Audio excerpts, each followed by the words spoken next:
worry about my sister sometimes.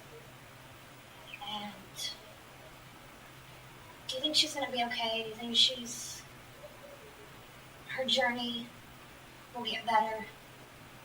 I just worry about her spiritually and emotionally. She is doing wonderful on her path for where she is at. She is learning lessons. These lessons may bring forth rather unpleasant emotions.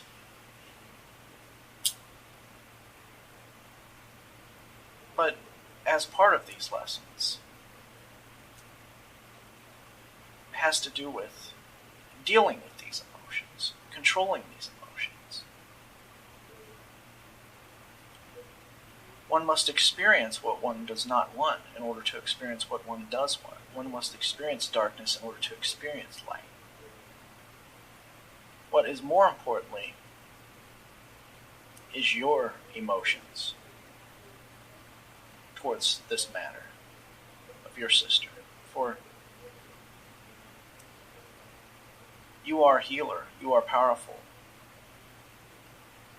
And as you are a higher vibration being, what you do with your emotions has a greater effect on what you manifest. So keep your emotions clear regarding this matter. See your sister as already enlightened, as already healed, in her highest state. See her as back to source, for this is inevitable. Her growth is inevitable. Anybody who you will see having weakness, see its opposite, for they manifest their weakness in order to make this weakness their strength. Those of you, and many of you, are healers. For those you are healing, do not see disease. See this person as well. See this person as complete. See this person as has already have gotten lesson behind health issue. For this is reason they have manifested this lesson, is to grow from it, is to develop from it. So if they have developed this lesson, if they have manifested this lesson, they have manifested solution and growth from it. They are already there. You are simply manifesting where they are in time, which you are focused on. For really, time does not exist. You are seeing one aspect of them, while of course, higher aspect of them always exists. I feel, I've got a lot of this feeling from my daughter's father, that he's stuck.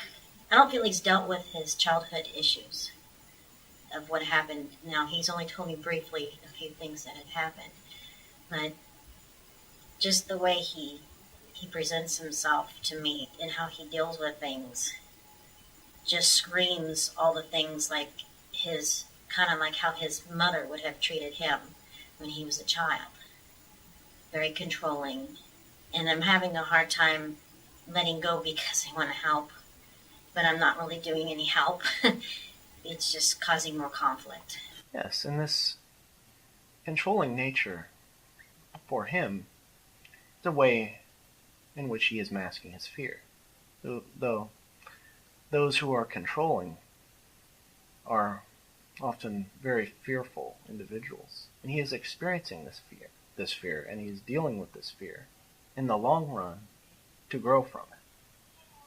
What you see as a struggle for him is part of his growth, is part of his destiny, which he has predetermined in order to help him grow. And the way in which an individual may grow or may experience may not always be desirable at any given moment. However, this is his path, and he is experiencing growth from this. And while it may not seem beneficial in his direct physical experience. While it may involve suffering in his immediate physical experience, it is very beneficial to his soul. Okay. So is it normal for someone to, I mean, because I really haven't seen, I mean, I may have seen a little bit growth in the about 5 years we've been together, or known each other. Um, is that kind of somewhat of a normal thing, that it might just be just a little bit? Because I really don't see much. Um, I haven't, and I worry about him. That's my thing. Um, He is growing according to his path. And the way his path crosses your path, he is also a teacher to you in regards to allowing you and teaching you to let go of resistance, to focus on your own path, and allow and trust others in their path. It may seem difficult, it may seem like he is not growing or that he is stuck, but he is experiencing what he chose to experience and developing from this. Often those of you may experience very undesirable experiences in order to more clearly define what is desirable. The more desirable experience may not always manifest right away or even within the same lifetime. Often one creates karma in lifetime, and lessons started in one life may continue in multiple lifetimes. He is experiencing much anger. He is experiencing much fear. These are the denser, more challenging emotions to master. From a non-physical vantage point, he is simply embarking on a more challenging endeavor so that he may better master his lesson. His lesson is mastering his emotions, and he is choosing to experience a high level of difficult emotions to master. For the end result of this is him having mastery of these emotions, but he must first experience difficulty with these emotions before he may master them. And your lesson here, which is the real issue, is to allow this, to let go and let this happen, and to respect his path, and at the same time, go on your path.